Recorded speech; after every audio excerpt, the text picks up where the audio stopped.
You have to find out what works the best for you. The success formula is different for everyone. Just by borrowing the success formula from someone else might not be applicable to you. Welcome to the Cutting Edge Show, a business and construction podcast. I am your host, Carlos Guerrero. Enjoy the show. Welcome to How Hard Can It Be, where we're bringing experts in different fields to learn about what it really takes to do what they do. I am your host, Carlos Guerrero, and today we have Annie Lopez. Annie Lopez is an investor that has done many flips for over 10 years. She also became a real estate agent, and she also owns a media company. Annie Lopez, how are you? Welcome to Cutting Edge. Thank you. I'm so honored to be here today. Nice to meet you. Likewise, and thank you for being here. You know what's funny? Like a lot of times when people, I guess, see this, they don't realize that I don't know you. Like, this is the first time that we're sitting together. There's no scripts. There's no, like, let's go off a script. It's all natural. And this is what makes it more real, right? Yes. So the little bit that I spoke to you about, I know that you started with your investments many, many years ago. So tell the audience, who is Annie Lopez and how did you get to your career? So I started my career over 10 years ago. Okay. It wasn't intentional, to be honest. I purchased my first studio on the beach in Castle Beach, 5445 Collins, if you remember, in 2010. Now the studio, you purchased it for investment purposes? I purchased or just to do daily rentals and generate income just to make both ends meet and pay my rent, expenses, because officially I couldn't work. I was a student. Oh, nice. So that was the only way for me to generate some income. Because you came from Russia, right? I came from Russia on student visa. Oh, nice. Okay. And I didn't have work permit. So this was one of the best options for me at that time, as I thought. Now, how hard was the transition from leaving Russia to coming here? It's very different. I mean, starting from weather, ending with people. It's much more fun here, obviously. It's warmer.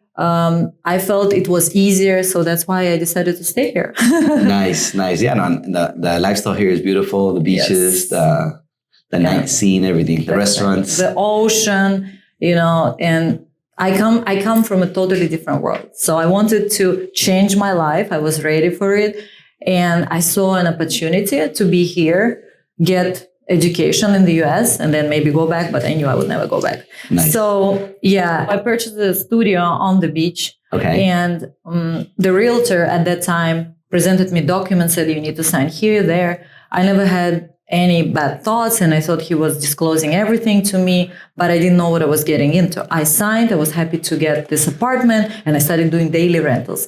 So 9 months later, I said to him, put it back on the market and sell for over 100,000. He said he thought I was crazy, but we sold the property in 2 days. Wow. Yeah. So over $100,000. Over 100 after 9 months. And I purchased it for $40,000. So let me ask you a question, because this is amazing what you did, right? Like, you come from Russia in a visa loan, visa students, what's it called? The student program. Student visa program.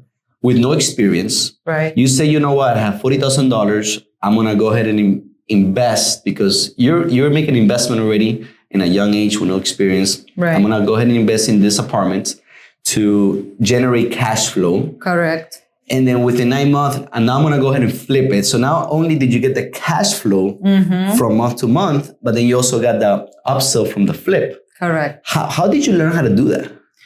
It was an intuition. It was my natural instinct. I always buy things and resell them, and I always get higher value after a certain period of time. And I felt it was the right time to sell it. That's amazing. Because I saw another opportunity in downtown, and that property was over 100,000. And that's why I told the realtor, put it on the market for over 100. And he thought I was crazy, but it sold. Nice. So because of the view, by the way. It was the view. It was the view. And it's true what they say about real estate, right? It's location. Correct. That's one of the things that people love in Miami is the views. Now, did you have to do anything to this property, like any fix-ups or stuff like that? Or was it just basically you bought it, people moved in, you cash flow, you sold it? So here is the challenge that I was faced with when I was selling the property. So the day I sold the property, I wasn't able to get the money. Somehow, we found out that I had a lot of violations in the unit because at the time of the purchase, the whole condominium was converted. Actually, the building was converted from a hotel into condominiums. And I had no idea what it is, what I was supposed to do. Yeah. I got all this information from the association later, who basically gave me 100 pages of violations and said that I owe over $50,000. Oh man, what a bummer. No, you have no idea how Like- stressful it was. And I had nobody to help me understand this problem. What I was didn't going know. Yeah. I didn't know where to go, who I should contact. Somebody told me just contact an attorney and he will figure it out for you. But I was like, how come I invested $40,000? Now the government wants from me $50,000 plus taxes. And I was like really disgusted at that point. I was shocked. I started calling a realtor who wasn't answering the phone. Disappeared. And to my luck, I met my husband at this time, disclosed all the information to him, and he said, "Don't worry, I'll help you out." He set up an appointment at court, and we went to the court one day. The judge dismissed the case, and all I had to pay is $100. Oh, that's amazing. Wow. So I get all my money back. There was no more lien on the property. And I was as happy as when I purchased the property. Yes. No, so I mean, it sounds like a win-win situation. You basically come with no experience. You buy your first deal because a lot of people want to invest, right? A lot of people that have some little money, they want to invest. They see like people doing it. They hear the success stories. But then what they're missing is a lot of people fail. And a lot of people they do it one time, they flip one time, they do a bad investment, they lose all this money. And then what happens to the people that lose money? Basically, they lose motivation, they lose confidence, and they never do it again. Correct. Right? And then they go back and they stop doing it. In your case, that was your first investment. And obviously now that we know who you are and all that success you had in flipping and investing and we'll get more into that, how you became the realtor later and stuff like that. But it looks like you did the right investment the first one. So then what happens next? So I sell this property and invest in a downtown studio that is much bigger. And I just kept going to a higher price range. Okay. This was the way for me to upgrade to a better condo. And I always had kind of two thoughts. What can I do with all these properties, right? Yeah. I was thinking about cash flow, having like 5-6 properties and just create positive cash flow for myself and live on this income. Or I thought that one day I might sell all of them, increase obviously the value of all these properties and invest into commercial real estate. Okay. I never did it though, because my plans changed. like everything in life. Yes. And for the viewers, what she means about cash flow, which cash flow is very important. Every business has cash flow. Cash flow means money comes in, money goes out. Money comes in, money goes out. And any business that's going to stay healthy and survive, you need cash flow. Now, you also made a good point. I want to have positive cash flow because you could have cash flow, but if you're negative cash flow, you're going to go out of business. If you're positive cash flow means that all the money that's coming in, like let's say you're renting, your rent is $5,000 as an example, and your mortgage, your taxes, your insurance, your cost is $3,000. So now your positive cash flow $2,000, and that's a good investment, by the way. Right.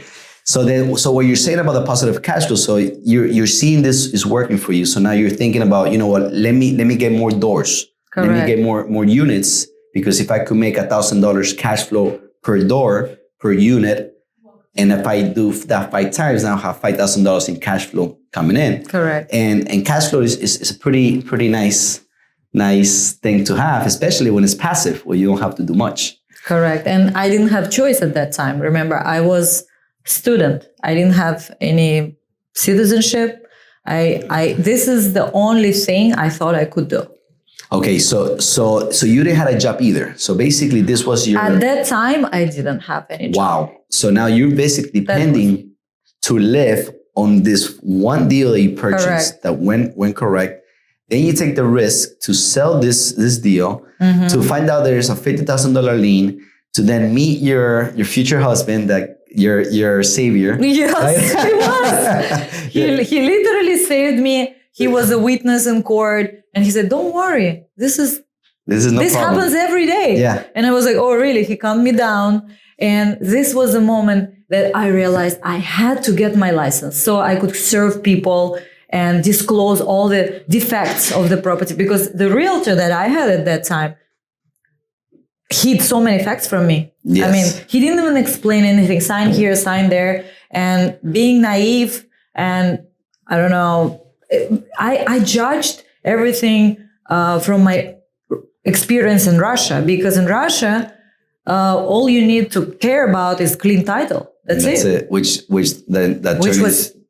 was simple. You just file, check it out. In one day, you get information clean. You continue with the purchase. That's awesome. Yeah. So then, leading to you having the bad experience with your realtor because of the disclosure part, then you say, you know what? I could provide a better service.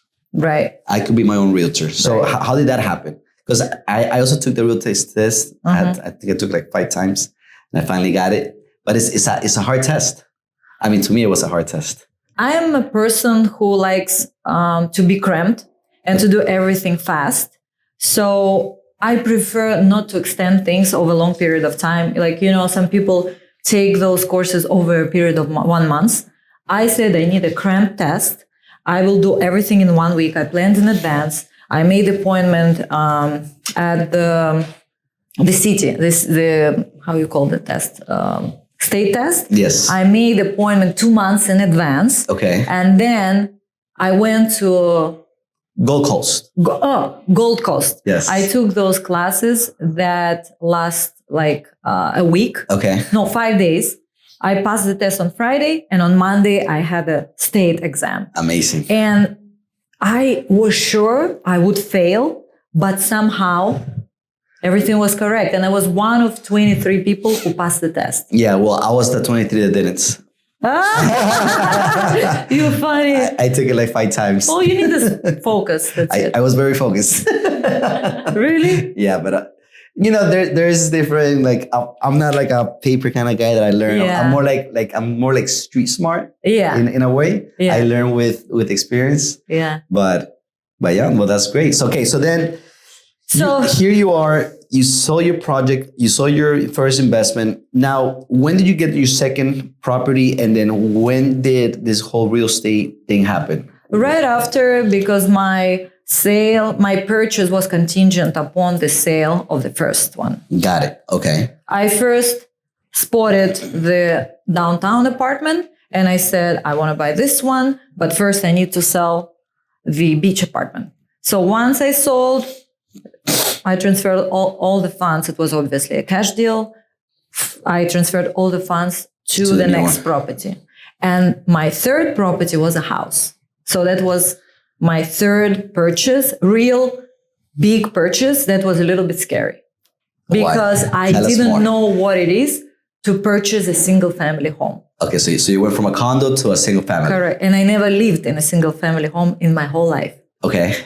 So, but I had my husband at that time, and he knew what it was. So he convinced me that we needed a house. It's a better investment than a condo.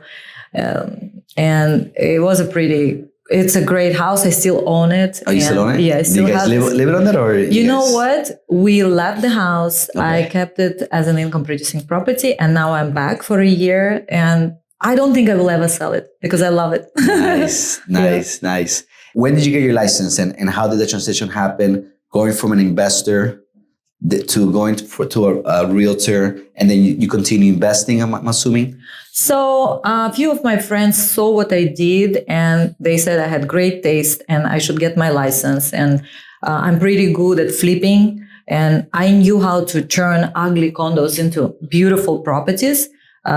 And people paid attention and they liked the style. The details. Yeah, the details. It wasn't expensive. It was just, I think, stylish and cozy. And my husband said, why don't you start doing it for yourself and go into it like it's your career? Yeah. And first I objected, but then I said, actually, I like it. Why not? Why not? And like I said, initially it was a source of income for me, but then the more I flipped, the more I started loving it. People started appreciating it. And they said I had a skill at, decorating, beautifying properties and flipping them. So that's why I got the license. So, I mean, it seems like you have a lot of skills, right? You have skills on how to identify good deals.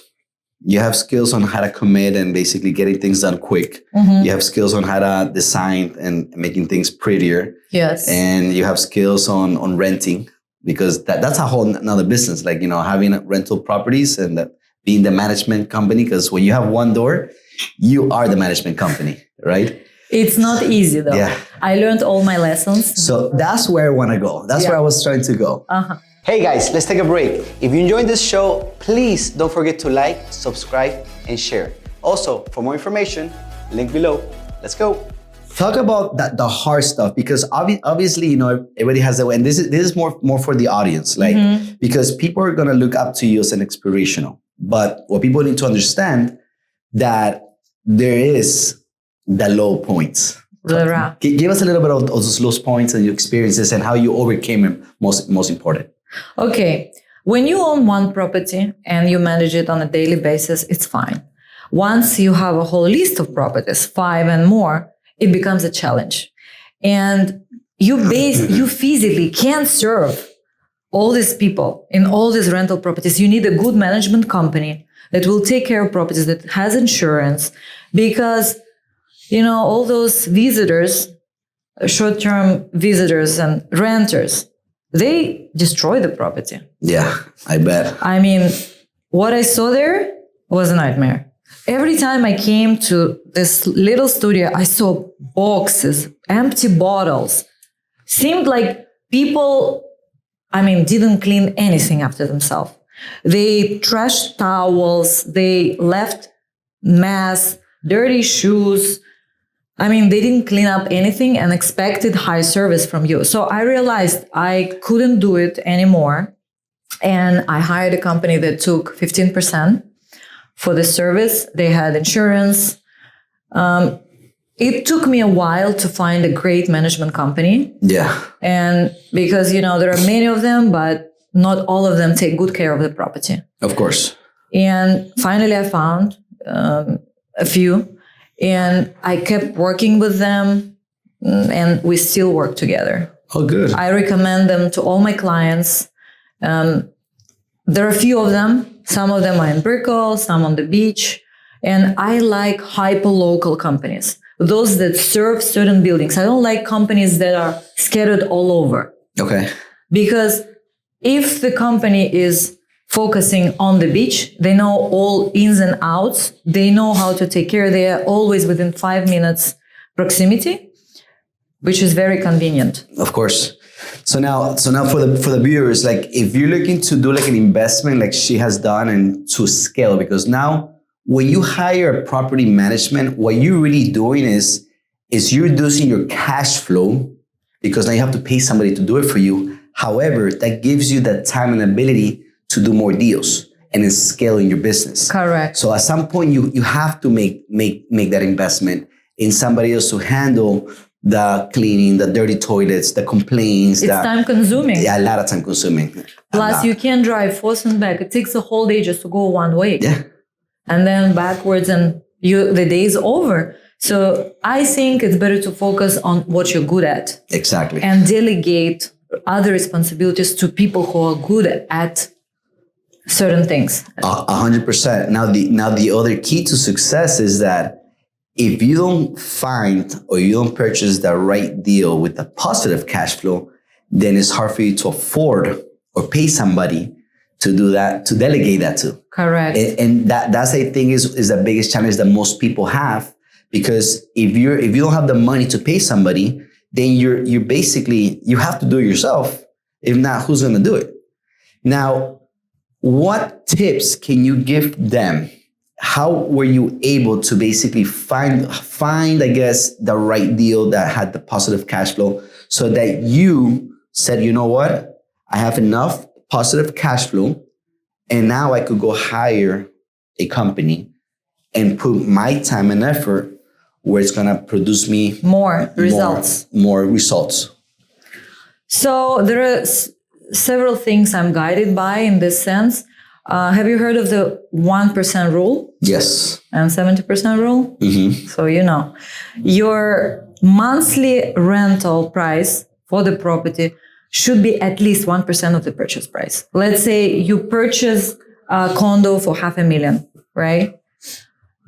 It means that rental for this property should be at least $5,000 per month. So say that again. So if you purchase a condo for $1 million, your rental should be at least 1% of the purchase price. Of the purchase price. Got it.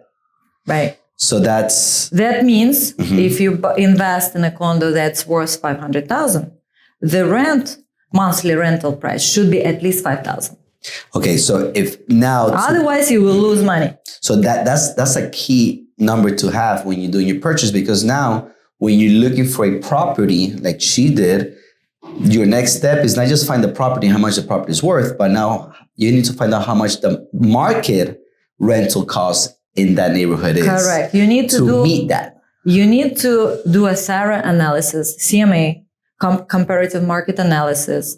Look at other factors like growth, like a potential growth of the area. Yes. And also competition in this area.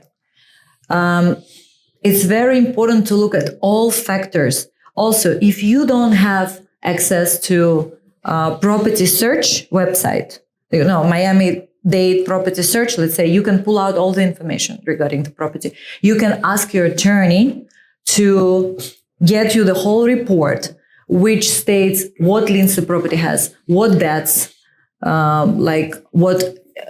much HOA is there and what's owed for the property, liens, violations, and other things. All this you have to keep in mind before you invest into a property. Yes. So I mean, long story short, like if you're going to invest in a property, I think in a certain way, I think because when you started, you obviously not now you're looking back, you're like, I could have probably done a lot of things different, better, and stuff like that. When you first started, part of it, your success is like you found the right deal, but you didn't find the right deal because you did your research. You just found the right deal because it seemed like because I thought it was cheap, and that's what I could afford. Yes. That's why I purchased it. It was the cheapest apartment on the beach, by the way. Oh wow, there you go. And on Zillow. and it worked out. Yes.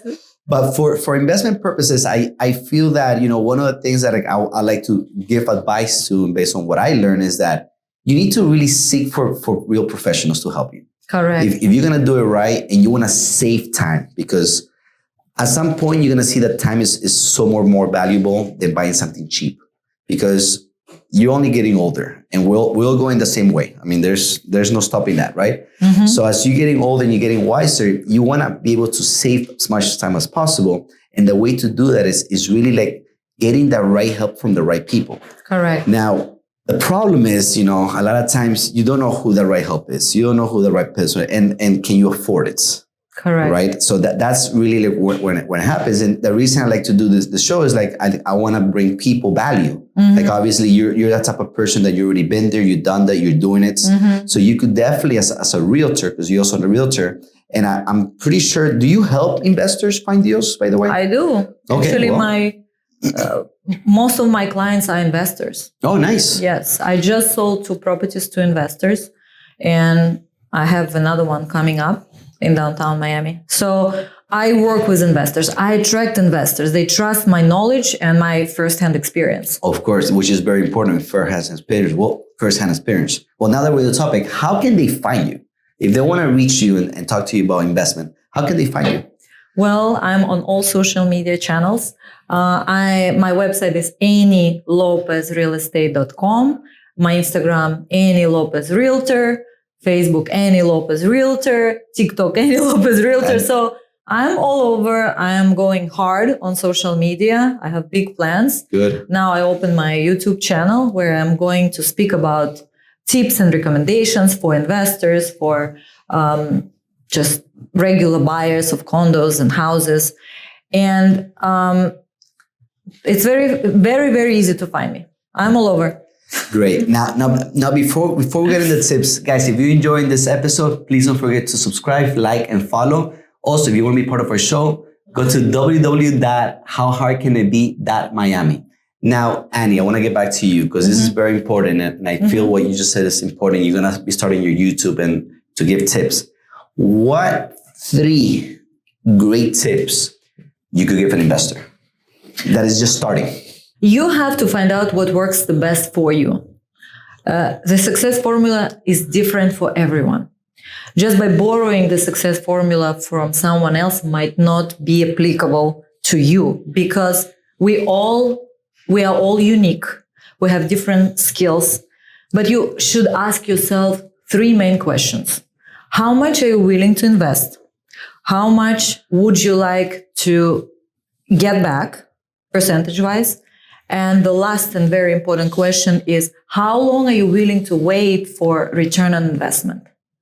When you answer all these questions, you will have a clear picture what and where you should buy and when you should sell. Okay. Let's say, when I want to make money fast, I always invest in small condos on the beach because I know that our deal is not contingent upon the bank and I can quickly sell. It's because it's a cash deal. It's a cash deal. Within 2 weeks, I will have money in my pocket. Okay, well, that's amazing. Yeah. So now let me ask you another question. Let's assume, right, I'm an investor and I want to make a quick flip, like you said. How much money will I need to do one of those deals, and how long will it take? Because I think a lot of time, even though people may assume, like for example, I could say, well, yeah, I want to invest $1 million, and my return on investment, my ROI, I want 30%, and I want to make that in 6 months. It's possible, but now it's now when you put everything together that you said, it's it's shrinking the. Correct, but there are a few things that you should pay attention to: market conditions and interest rates. Exactly. So we have to pay attention what's going on around us. First of all, if conditions are favorable, buy now and flip immediately while the market is still hot. So we should all, my recommendation is you either do it quick or you wait for the next cycle. Next cycle. And you know that cycle happens every 7-10 years. Yeah. So now let's go back to doing it really quick. If I want to do it quick, what I'm looking for? I would say it's a condo in a great location, preferably on the beach with great views, because views sell. Okay. So then I get a condo for, how much can I get a condo in? Depends on the size, but like South Beach, Miami Beach properties are now go around 500,000. Okay. And you can rent them out on daily basis. There are only a few buildings that allow it, but I know all of them. And nice. If you text me or you call me, I will be happy to share this list with you. Oh, good. See, that right there is great value. Like, having a person that knows already who and where they allow you, because there's also a lot of laws that you have to follow.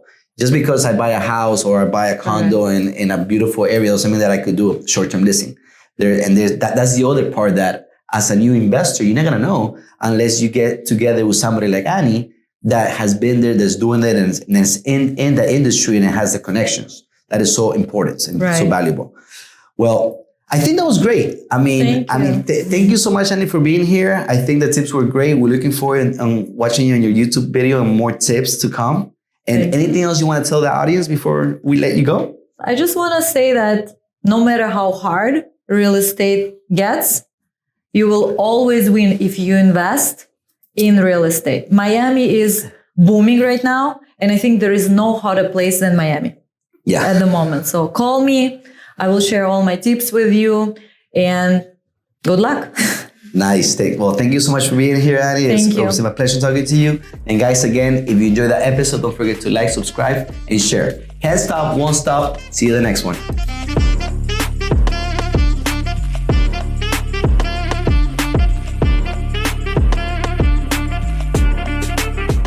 if you want to be part of the show, go to cuttingedgeshow.com. Link below. See you soon.